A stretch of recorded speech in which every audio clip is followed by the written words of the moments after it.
September 1944.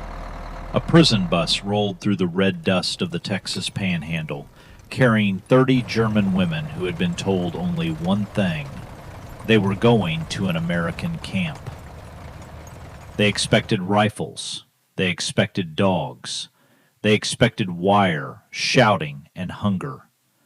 But when the bus slowed near the gate, the first thing they saw was not a guard tower. It was a cowboy. He rode beside the fence in a sweat-darkened hat, one hand loose on the reins, the other lifting in a quiet wave. Behind him, cattle moved through yellow grass like shadows on water. And inside the bus, Liesel Bauer, a 26-year-old German field nurse, pressed her fingers to the window and whispered, "They are real." The woman beside her frowned. "Real what?" Liesel kept staring. "Cowboys." For years, war had taught them that enemies were monsters, that America was loud, soft, cruel, and careless, that capture meant humiliation.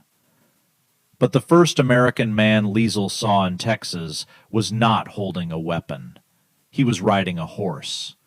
And somehow, that made the whole world feel more dangerous. Not because it threatened what she feared, because it threatened what she believed.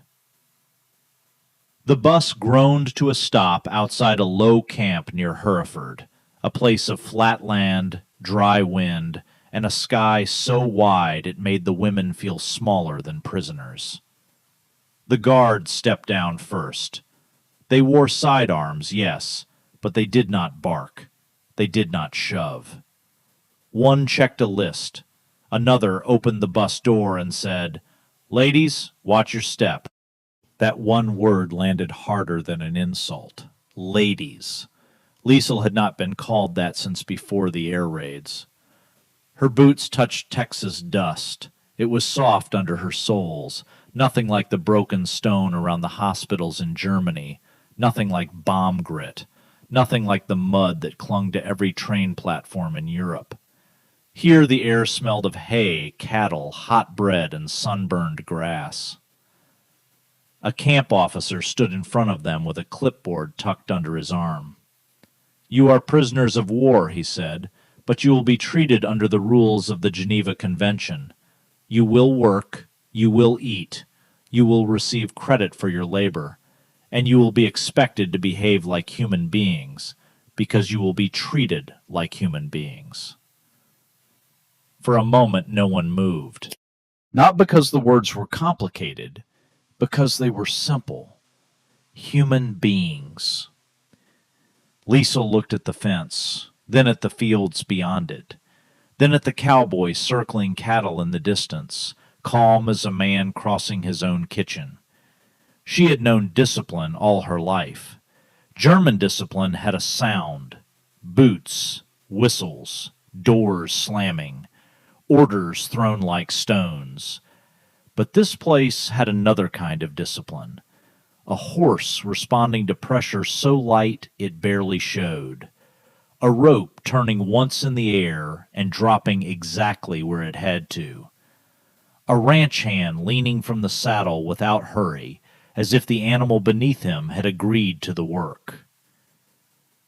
There were fences around the camp, but nobody inside them seemed afraid of silence. That first night, the women were assigned wooden bunks in a barracks that smelled of soap and pine boards. The beds were plain, the blankets were thin, but they were clean. Liesel sat on the edge of hers and listened. No sirens, no engines overhead, no officer kicking through the door, only crickets, cattle, and wind moving across dry grass. One woman whispered, "It is too quiet." Another answered, "Maybe this is what a place sounds like when it is not waiting to die." Liesel said nothing. She watched one bright Texas star through the window and tried not to think of Dresden smoke, hospital corridors, and the soldiers who had called her sister before they died. By dawn, the quiet had become harder to bear than noise. After breakfast, the same officer returned. Texas, he told them, was short of hands. The young men were overseas. Cotton still had to be picked. Fences still had to be mended. Cattle still had to be moved before winter storms cut across the plains. Across the United States, more than 400,000 German prisoners were already being held in camps and branch camps. Many worked under guard on farms, in fields, in canneries, and on ranches where the harvest could not wait for peace. Some of you have medical training, the officer said. Some of you can type. Some of you can cook. Out here, that matters. But every one of you will learn something new. A woman in the back muttered in German, "They want us to feed their war." The officer did not understand the words, but Liesel did, and she understood the bitterness. Still, when the trucks came that afternoon, the bitterness climbed in with them. So did curiosity. They drove for hours through land that seemed to have no edge. Windmills turned slowly. Cattle gathered in thin shade. Farm wives stood at pumps with sleeves rolled to the elbows. Old men drove wagons. Children carried feed sacks half their size. America was at war, but its fields were still alive. That was the first thing that frightened Liesel. Not the guards, not the camp. The abundance. The simple, stubborn fact that somewhere in the world bread still rose in ovens and horses still flicked flies with their tails. The truck finally turned under a weathered wooden arch burned with two words: Painted Gate. The ranch house sat low against the land, whitewashed and tired, with a porch that leaned just enough to look honest. A tall rancher stepped away from the corral. His name was Clay Mercer. His hat was stained with years of sweat, and his face had the calm severity of someone who had lost arguments to weather and learned not to argue with it twice. He looked at the German women. They looked at him. Then he said, "Morning." That was all. Not welcome exactly, not hatred either, just morning. His wife Ruth came out carrying a bucket of tin cups in chipped ice water. "You'll want this before the heat takes the manners out of you," she said. No one laughed at first. Then one of the younger women did. A tiny sound, almost accidental. Ruth handed her the first cup.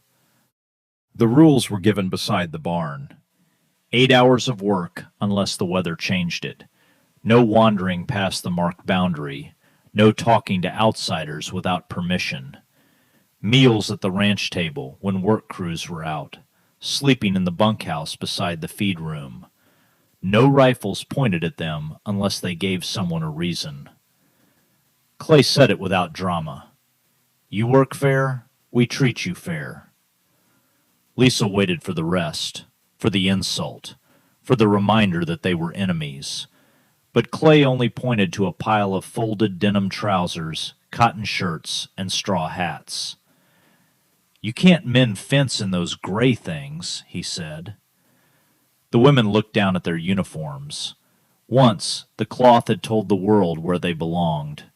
Now, it only told the world where they had come from.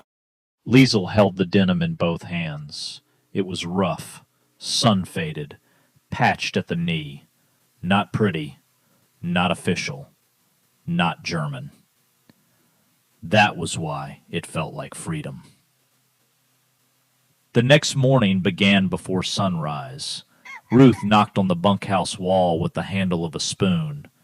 "Up! Coffee's on. Horses don't care who won the last battle." The women stumbled into the yard, stiff and silent. Clay stood by the corral with 3 ranch hands and a line of patient horses. He looked at Liesel first. "You ever ridden?" "No." "You scared?" She almost lied. Then she said, "Yes." "Good. A fool is the only person who gets on a horse with no fear." He handed her the reins of a bay mare named Juniper. Liesel expected the animal to obey like a machine. It did not. Juniper shifted under her hand, warm and alive, bigger than fear, and far less impressed by human rank. Clay saw Liesel tighten her grip.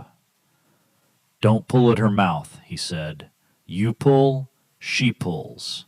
You breathe, she listens."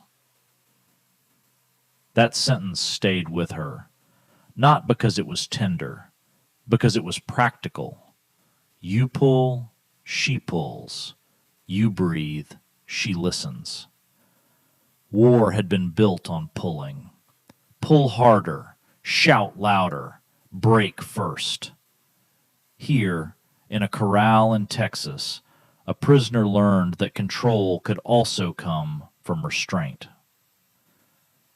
The first ride was ugly. Liesel bounced in the saddle until her teeth hurt. Another woman slipped sideways and landed in the dust, furious and unharmed. The ranch hands tried not to laugh. Ruth did not bother hiding it. By noon the women were sunburned, humiliated, thirsty, and covered in the smell of horse. But when they sat under the shade of a mesquite tree, passing a canteen from hand to hand, something had changed. They had not been broken. They had been taught.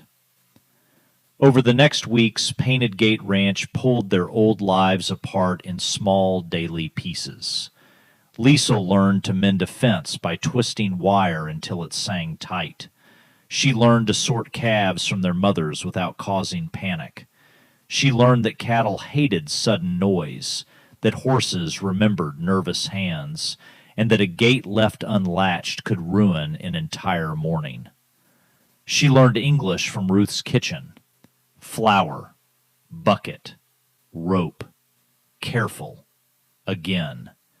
She learned that cowboys did not talk much when the work was real. They used nods, whistles, and the kind of silence that did not punish anyone. The hardest lesson came during a cattle move in late October. A blue norther had dropped across the plains before dawn. The sky went from copper to iron. Wind shoved grit into their eyes. The herd bunched near a dry creek bed, anxious and heavy. Clay sent the women along the left flank. "Keep them wide," he shouted. "Do not crowd them." Liesel saw one calf break toward a wash. She reacted the way soldiers had taught her to react, fast, hard, with noise. She dug her heels into Juniper and shouted. The mare startled. The calf bolted. Then the herd shuddered. For one terrible second, the whole mass of animals began to turn. Clay rode across their path like a door slamming shut. His horse slid in the dust. One ranch hand waved his hat. Ruth shouted from the rear. The herd slowed, then settled. No one spoke for a long moment. The wind did all the talking. Liesel sat frozen in the saddle, shame burning hotter than the sun ever had. Clay rode over. His voice was low. "Don't ever scare what you're trying to guide." He did not call her stupid. That would have been easier. He gave her the truth instead. That night, Liesel could not eat. She sat outside the bunkhouse with her hands wrapped around a tin cup. Ruth found her there. "You nearly caused a wreck," Ruth said. "I know." "You were afraid." "Yes." Ruth looked out toward the dark corral. Fear is useful for about one breath. After that, It starts giving bad orders. Liesel stared at her. The words cut too cleanly. Because she had heard fear give orders for years. In hospitals, in stations, in towns where nobody asked questions because questions had become dangerous. In a country where fear wore uniforms long before it wore wounds. The next morning, Liesel went to Clay before work. "I want to try again," she said. Clay nodded once, then mount up. No speech, no forgiveness scene, just a second chance in the dust. By winter, even the town knew about the women at Painted Gate. At the feed store, some men spit when the truck rolled in. At the diner, conversations died when Liesel and two others carried sacks of flour to the counter. A woman with a gold cross at her throat said loudly, "My boy is in France because of people like them." Liesel kept her eyes down. She had no answer. There was no answer that could fit inside a store. Ruth heard it. She set a coin on the counter and said, "Your boy is fighting men who started a war. These women are helping keep calves alive in a winter storm. Don't make a sermon so simple it turns false." The store went quiet. Liesel wished Ruth had said nothing. She was tired of being defended. She was also tired of being afraid. Outside, the wind snapped Ruth's skirt around her legs. Liesel said, "You should not speak for me." Ruth looked at her. "I wasn't. I was speaking for my own eyes." That was another kind of freedom, not being declared innocent, being seen accurately. In January, a letter arrived from Germany. The envelope was thin, creased, and stained by too many hands. Liesel recognized her mother's writing before she read the name. She carried the letter behind the barn and opened it with shaking fingers. "My dear Liesel, the war has not ended, but our street has. The bakery is gone. The school windows are gone. Your father's name came on a list, but there is no body. Your brother has not written since summer. I do not know where you are. I pray only that someone has given you bread. Your mother." For a while, Liesel could not cry. The grief was too large to pass through her body. She folded the letter once, then again, then held it against her mouth so no one would hear the sound she made. Ruth found her after chores. She did not ask to read the letter. She only sat beside her in the dirt. The two women stayed there until the light thinned and the horses began to nose at their feed. At last, Liesel said, "I was told America had no soul." Ruth gave a sad little laugh. "Some days we hide it pretty well." Liesel looked at the ranch house, the corral, the laundry line moving in the wind. "My mother asked if someone gave me bread." "And did someone?" Liesel nodded. "Yes." Ruth stood slowly. "Then write that first." So Liesel did. She wrote in careful German under a lantern flame. She did not tell her mother that Texas was beautiful. That felt like betrayal. She did not tell her mother she had laughed. That felt worse. She wrote only what she could defend. "I am alive. I am fed. The people here are not what we were told." Spring came with dust storms and rumor. Germany was collapsing. The camps would change. Prisoners would be moved. Repatriation would come, though nobody knew when or how quickly. At Painted Gate, nobody said goodbye yet. They worked as if work could hold the world in place. Liesel became the one Clay trusted with nervous horses. She had learned not to pull. She had learned to breathe. One afternoon, a calf tangled itself in wire along the creek line. The animal thrashed so violently its hide tore open. A ranch hand ran for cutters, but Liesel was already off Juniper. She approached low, quiet, one hand out. The calf kicked once, then again.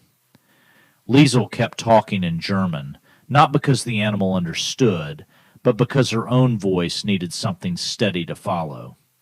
Easy, easy. I know, I know. Clay watched from his horse as the calf settled. Liesel freed the wire from its leg, pressed cloth to the cut, and tied a field dressing with the speed of someone who had once done the same for boys under artillery fire. When she stood, her hands were bloody. Clay looked at the bandage, then at her. Hospital work? Yes. Good work. That was all he said. But for Liesel, it landed like a medal from a country that had no reason to give her one. By May 1945, the announcement finally came. The war in Europe was over. The women gathered outside the bunkhouse as an American officer read from a paper that trembled slightly in the wind.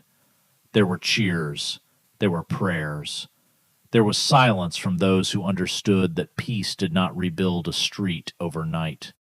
The officer said repatriation would begin in stages. Some prisoners would be transferred east before being shipped home. The details would come later. Liesel felt the words pass through her like cold water. Home. For years, home had been the point on every compass. Now it was also a ruin. That evening, Clay found her brushing Juniper. "You'll be leaving," he said. "Yes." "You glad?" Liesel kept the brush moving. "I do not know how to be glad and afraid at the same time." Clay leaned on the stall door. "That means you're paying attention." He took something from his pocket and held it out. A small brass concho from an old saddle, worn smooth around the edges. "My father put that on his first rig," he said. "He used to say a horse remembers the hands that learn slowly." Liesel looked at it resting in his palm. "I cannot take this." "You can. I'm giving it." She closed her fingers around it. It was warm from his hand. The last week at Painted Gate felt unreal. Ruth packed food for the journey. The ranch hands pretended they had no feelings and failed badly. The younger women wrote addresses on scraps of paper, though everyone knew letters across the wreckage of post-war Europe might never arrive. On the final morning, the truck came before sunrise. The sky was pale. The cattle were still dark shapes near the fence. Liesel stood in the yard wearing the same gray uniform she had arrived in, though now it hung differently on her body. Her hands were rough. Her face was brown from the sun. Her posture had changed. She no longer looked like a woman waiting for orders. Ruth hugged her first, hard, no polite distance. "Keep your head up," Ruth whispered, "and don't let fear make your choices for you." Liesel nodded against her shoulder. Clay shook her hand, then changed his mind and pulled her into a brief, awkward embrace. When he stepped back, his eyes were wet and angry about it. The driver called for them to board. Liesel climbed into the truck. At the bend in the road, she looked back. Painted Gate Ranch stood in the morning light with its crooked porch, its windmill, its corrals, and its impossible kindness. A cowboy rode along the fence line, hat low, horse moving easy beneath him.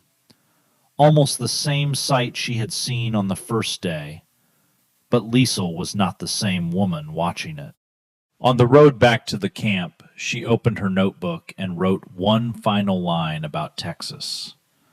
Not a poem, not a confession. a truth simple enough to survive translation.